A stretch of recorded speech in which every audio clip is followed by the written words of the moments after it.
Hey everyone! This video is a bit different from the previous ones because today I want to discuss the structure of the electron. Since J.J. Thomson demonstrated the electron's existence in 1897, scientists have measured many of its properties like its charge, mass, dimensions, magnetic dipole moment and spin. But despite all these properties, the electron is often still considered a point-like entity, mainly because so far it has been impossible to measure its exact size or reveal its internal structure. In this video we'll look at the electron from a somewhat unconventional angle. I will discuss a model for the electron that was proposed by John Williamson and Williamson Van der Mark in 1997. In that year they wrote a paper with the title "Is the electron a photon with toroidal topology?" As you can see, the title is formulated as a question rather than a firm statement, which I think represents the inquisitive nature of the paper. When it was published, it received the usual polite silence, which I think is quite common for papers that challenge the mainstream scientific perspective. But I think it's still worthwhile to discuss it here because to me personally it offered some interesting views on the properties of the electron. Let's listen to what John Williamson said when asked about the origin of the theory that he developed with Van der Mark. I worked in high energy physics, CERN in Switzerland, to see if we could analyse and learn about how stuff worked. Take electron and positron, put them together, and they annihilate to give pure energy in the form of light. And what the inspiration was maybe these particles are made of light. Okay, so this will be the main question that I'm going to discuss. What if particles are actually made of light? It's an interesting thought, although using the word light when referring to gamma radiation will probably be stretching the imagination of many.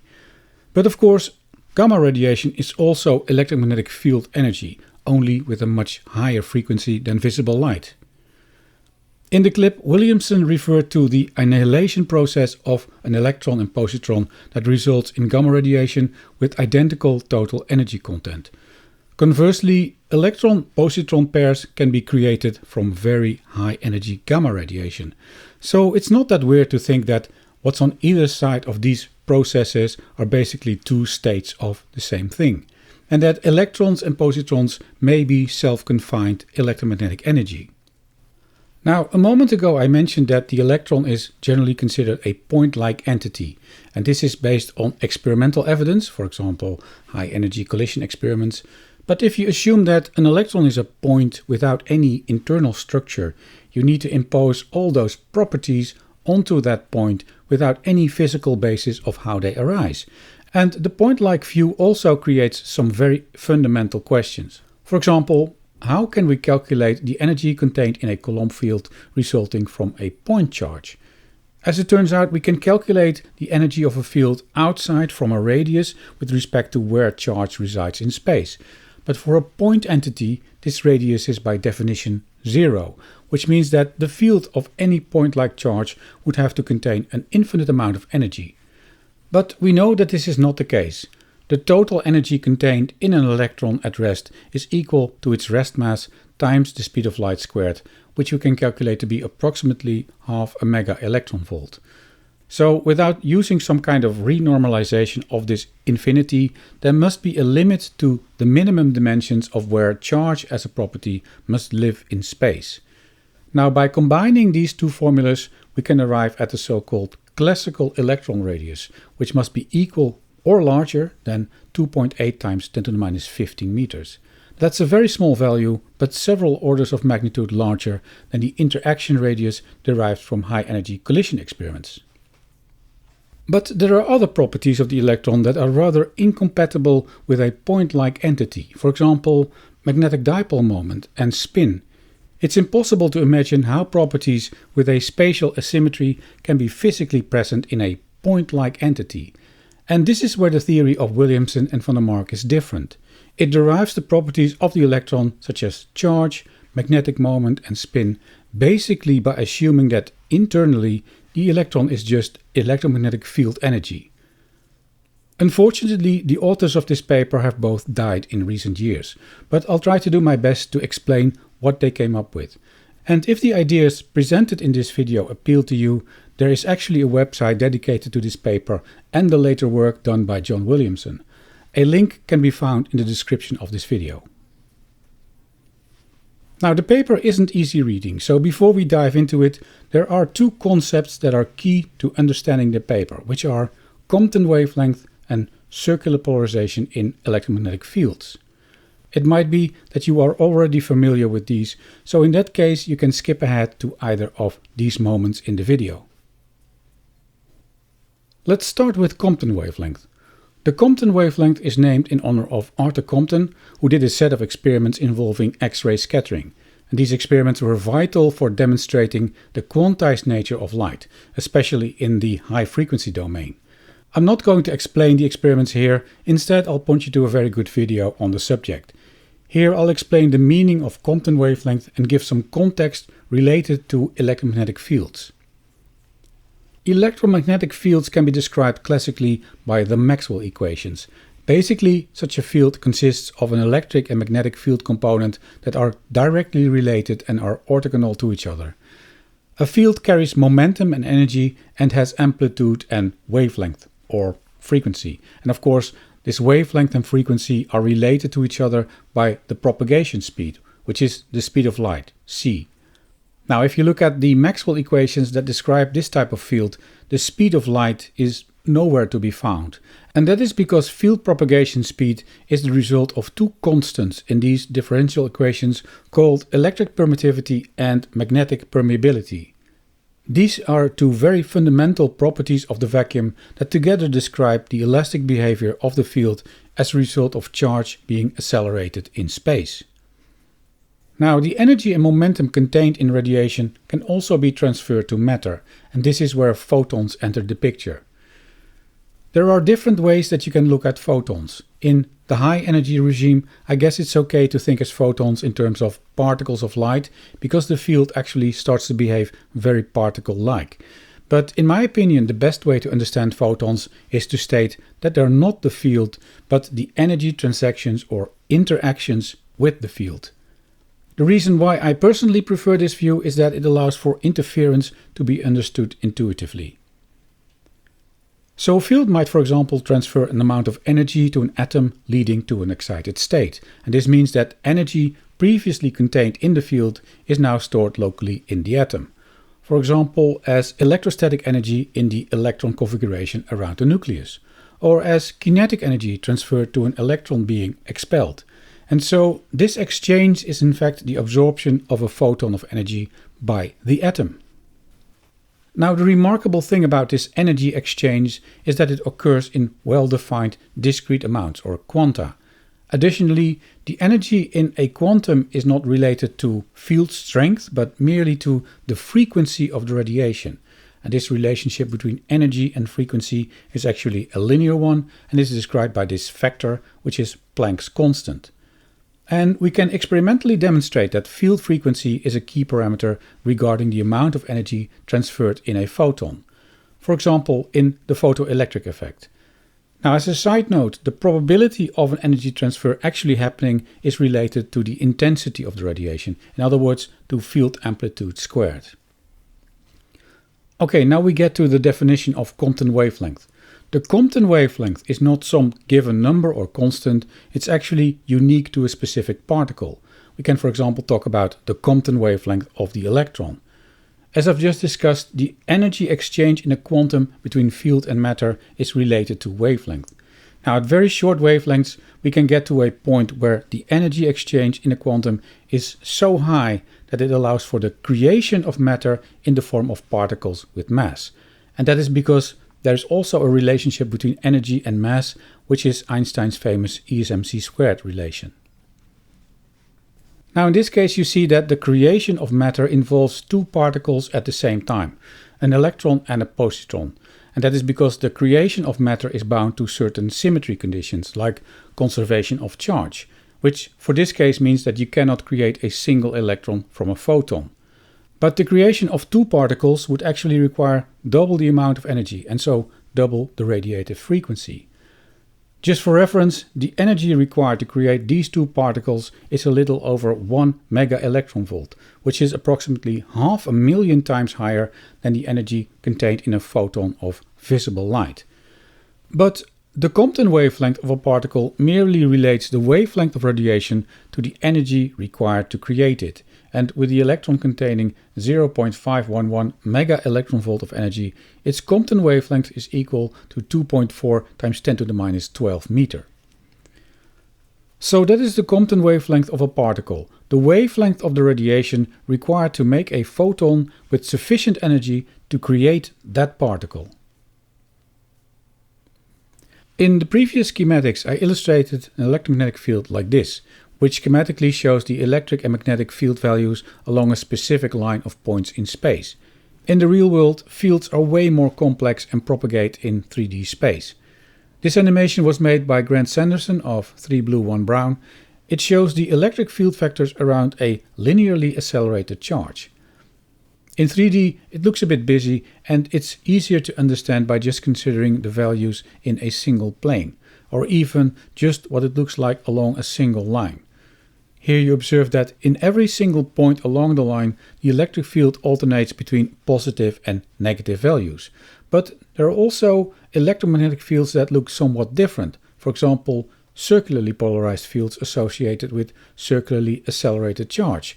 What you notice in this case is that the electric field value is never zero, but has a constant magnitude while its direction rotates.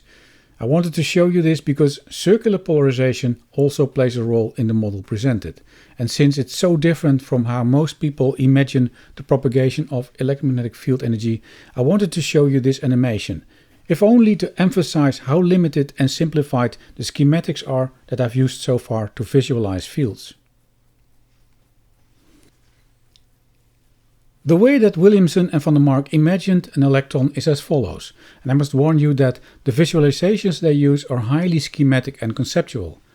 Visualize a Compton wavelength of circularly polarized electromagnetic field as sort of a twisted strip. The electric and magnetic field components are indicated by E and B. The magnetic component is oriented in the plane of the strip, and E is perpendicular to the plane, either directed towards or away from us. The direction of linear momentum and the propagation speed are indicated as L and C, which are both pointing to the right.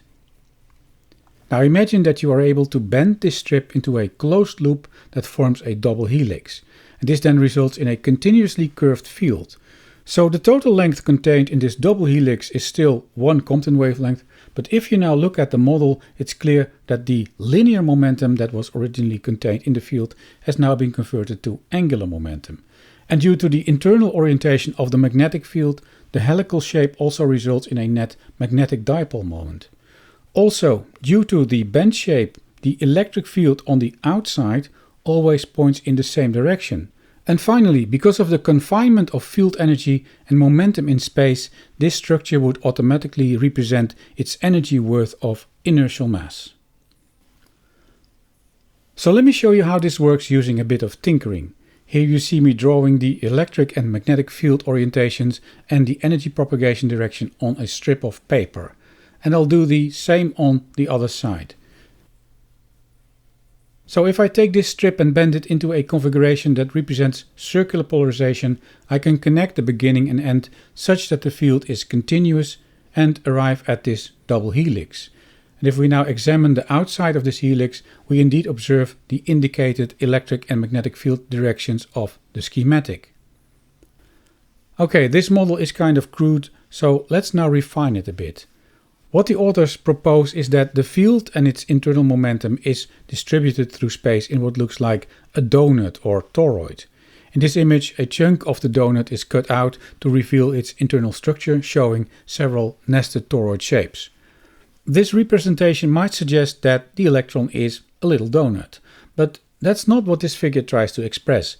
It's actually a schematic of how energy flows and how the momentum is distributed in this model for the electron. On the surface of the donut, the authors have drawn curved lines, which are called geodesics. Each geodesic curves over the surface of the donut in a closed loop and is one Compton wavelength long. One of the geodesics is accentuated and shows the direction of momentum and the flow of energy. And if you follow along its path, you see that it indeed describes a double loop. The nested toroids are drawn here to indicate that the internal momentum is not located in a single surface, but is contained in a continuous structure that expands both inward as well as outward. Because a single Compton wavelength is contained in a double helix, the radius r is equal to the Compton wavelength divided by 4 pi, which would suggest that the core of the structure is somewhat smaller than the Compton wavelength. From a physics perspective, it would actually be impossible to contain all the energy inside a space that is smaller than approximately half a wavelength. So the characteristic size of this object would be in the order of between half and 1 Compton wavelength. But as we'll see later, the exact size is not really that relevant. Let's now dive a bit deeper into the electromagnetic configuration as described in the model. So what the authors propose is that the magnetic field is always parallel to the surfaces indicated in the toroid. So the magnetic field lines shown here in blue form closed loops. Given the direction of the internal momentum, the electric field must therefore be perpendicular to the surface. This results in the electric field component shown in red to be orthogonal everywhere to the surface. Since the electron is negatively charged, the field is pointing inwards according to the conventions of how to describe field direction, but of course a situation where the magnetic field lines run in the opposite direction is equally feasible and would represent positive charge. Because we're considering the electron, let's stick with the negative charge representation for now. So if you look at how the field itself rotates along the surface of a toroid, it's very similar to circularly polarized light. It actually rotates over 2 pi along the toroid surface and over 4 pi inside the toroid shape in a double loop. Now I guess the most difficult aspect in this field description is how can you bend light such that it follows a curved path in space? And I will get back to this near the end of the video. Let me first elaborate a bit on the current model. The magnetic field lines are now oriented such that this structure has a net magnetic moment as indicated by the large blue arrow through the center. But there's something else that I want to point out about this structure that is much less obvious. If you take the mirror image of this object, the momentum is flowing in the opposite direction. This results in the magnetic moment pointing downwards instead of upwards. But if you now try rotating this structure back on itself, you're actually not going to get the exact same thing back. And that is because the geodesics will be following a different rotational path along the toroid surface. So these particles come in two different flavors that have different chirality and internally have two unique spin states for a part of the internally contained momentum. But both of these lead to an identical charge distribution and value for the magnetic dipole moment. If we analyze the internal momentum along one specific geodesic, we can distinguish two types of angular momentum. One due to the momentum rotating around the toroidal axis over 4 pi and the other due to a rotation of 2 pi along the toroidal surface. And as a consequence, the entity as a whole will not be some static momentum distribution in space, but one that is constantly reorienting itself due to precession. With the energy racing around at the speed of light inside a volume that is the size of a Compton wavelength or smaller, the internal oscillation frequency will occur at 2 times the Compton frequency, which results in a rather large value for the internal oscillation frequency. What this effectively means is that the electron and its resulting external field will appear as fully spherosymmetric at any measurable timescale. Of course, everything I stated so far is also valid for the situation that the electric field lines are pointing outwards and the magnetic field is rotating in the other direction. And this state represents the positron, which we know has an identical charge but of opposite sign and has an identical value for the magnetic moment. And the positron, like the electron, can also have two unique internal spin states. So let me quickly summarize what just happened. By assuming a toroidally shaped electromagnetic field distribution in the electron, charge and magnetic moment are emergent properties. The resulting electric field is spherosymmetric and allows for two opposing field directions indicative of positive and negative charge. And each of these two differently charged entities can have two distinct internal spin states. Now the paper describes these ideas in much more detail. For example, it demonstrates how this configuration leads to half-integral spin values, or how to calculate a magnetic dipole moment that matches experiments. I will not replicate these derivations here, but what I will do is quickly show you the calculation for the value of the charge. The derivation of charge from photon energy works as follows. We assume that there is some dimension r that represents its size and has a direct relationship with Compton wavelength. This allows us to estimate the electron's volume. We are also assuming that the energy density in the electron is stored in equal amounts in the electric and magnetic field density. This results in the electric field energy density to be half of the total energy density. We actually know the total internal energy based on the Compton wavelength of the electron, and this allows us to relate field value at dimension r to the total energy contained in the electron. So, by combining all these relationships, we can calculate the average resulting field value. And what we'll do next is relate this field value to the field of a classical Coulomb charge at radius r. Here are the two equations together. To the left our particle and to the right the field at radius r for a classical Coulomb charge with a charge value q. And what we can do is combine these two formulas and extract the charge value q that satisfies the equality. Now in the paper this elaborate equation is simplified a bit first, but by using this final result we can now fill in the values and arrive at 1.47 times 10 to the minus 19 Coulomb for the charge generated by the model. If you compare this value to the value experimentally measured for the electron, you see that it's quite close but not exactly the same. It's about 9% lower. However, it illustrates how with relatively simple reasoning we can calculate a value for charge that is remarkably close to the experimental value. Now you might not have noticed at this point, but this formula for charge does not contain a radius or a Compton wavelength. And that is because we've made a specific assumption about the relationship between radius r and Compton wavelength. And the charge value that emerges under these assumptions is a consequence of the toroidal configuration and the internally stored energy.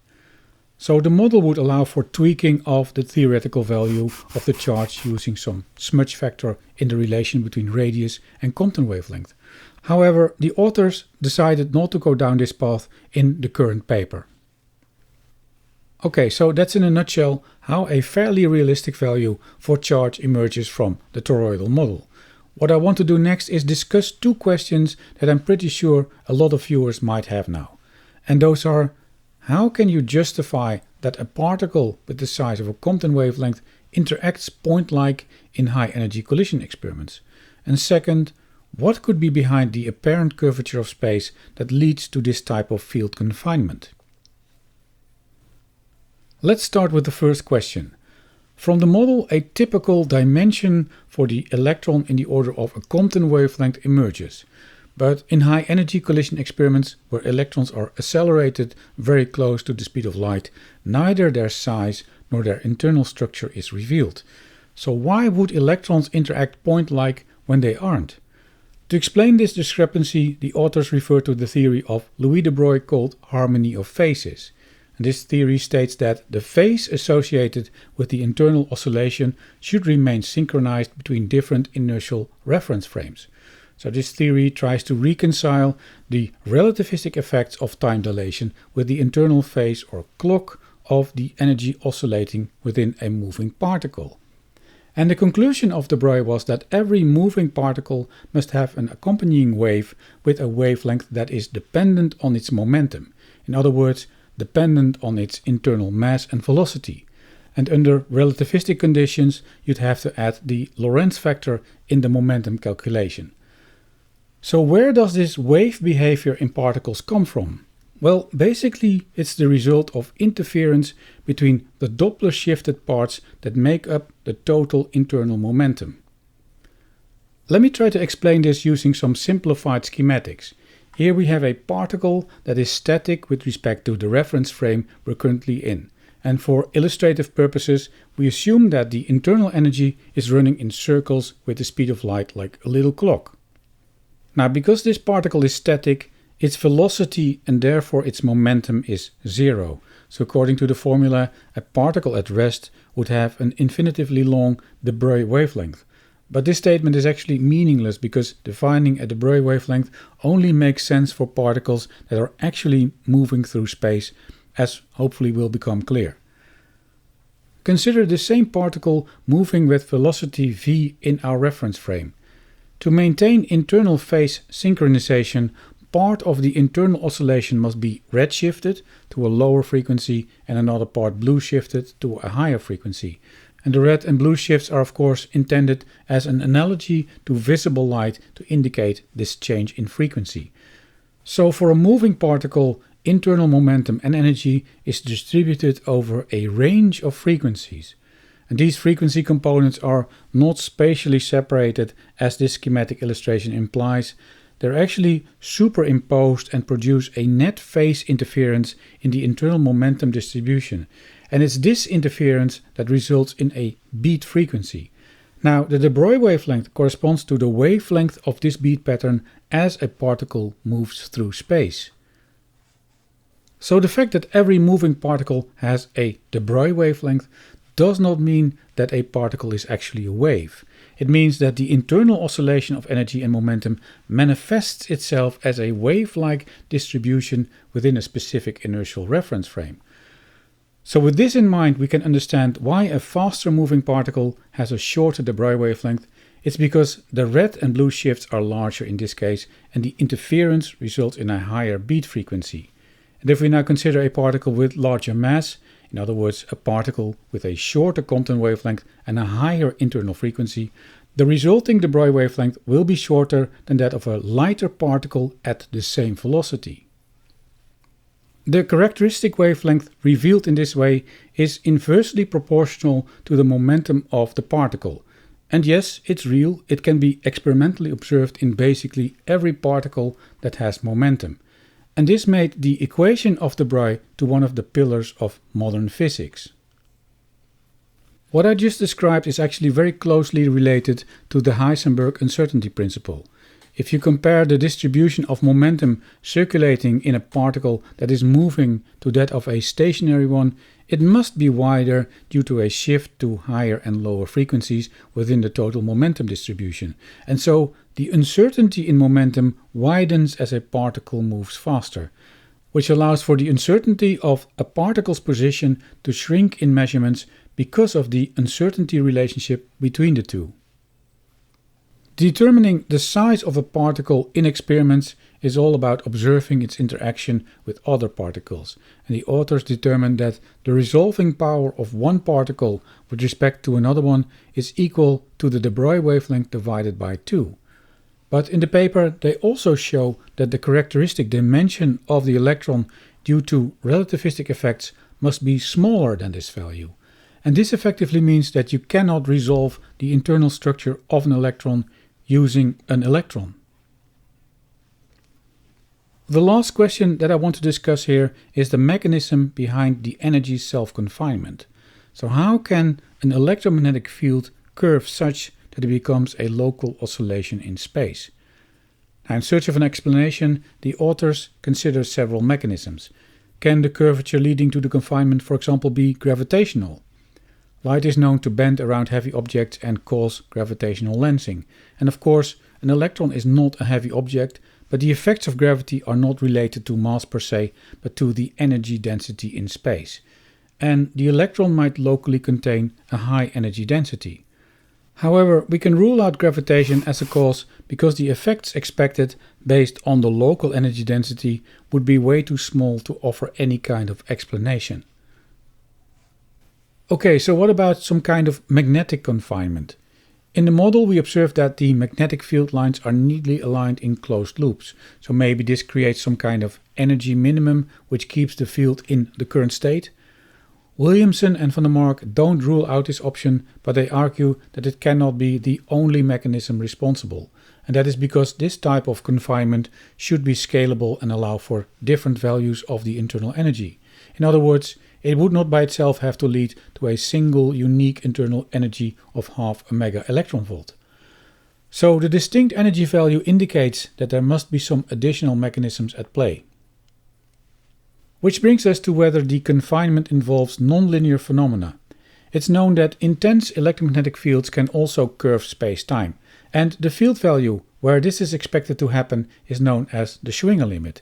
It refers to a critical field value of approximately 1.3 times 10 to the 18 volt per meter, which is extremely high.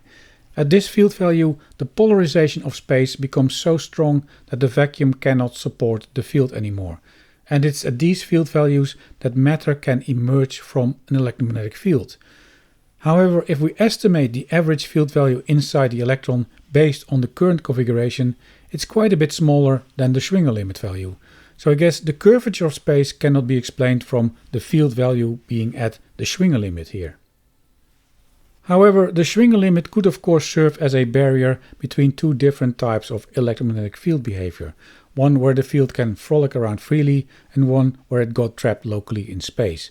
And in that sense, it's interesting to think about how the energy confined in an electron could escape spontaneously. Electrons are considered to be stable because they do not decay in isolation, unlike, for example, much heavier elementary particles like the muon or composite particles like the neutron, which both have relatively short lifetimes. But electrons and positrons are stable, and they also have the lowest mass of all charged elementary particles. There are actually two other fundamental particles that contain less internal energy, but these are neutrinos, so they do not have charge, which means that an isolated electron cannot annihilate to form a bunch of neutrinos, nor can it convert back to photon energy, because such a conversion would also violate the conservation of charge. In fact, the conservation of charge is a super powerful principle that applies to every creation and annihilation process. Now, in this model, charge arises from how energy is contained in a very peculiar magnetic field configuration. And this configuration appears to be a topologically continuous and self-closed entity. This seems to be the main difference between these two electromagnetic field configurations, which would mean that going from one state to the other is all about closing and opening this magnetic self-continuity, something that can apparently only happen when the vacuum itself breaks down temporarily under extreme field conditions. So, is an electron a photon with toroidal topology? I would be very interested to know what you think. Is this indeed a model to be politely ignored, or does it resonate with you? Please let me know in the comments. What I personally like is how it turns an abstract and point-like entity into something that is truly physical. How charge, magnetic moment and spin emerge by confinement of a field in a toroidal shape, and the fact that we cannot measure its size or structure is a consequence of relativistic physics. In fact, in this theory, there's just one building block for everything: the vacuum. Okay, vacuum spiced up with a bit of energy, but all you need for a theory of everything is how this vacuum behaves, especially under high frequency strain. So my suggestion would be, let's just keep questioning the universe.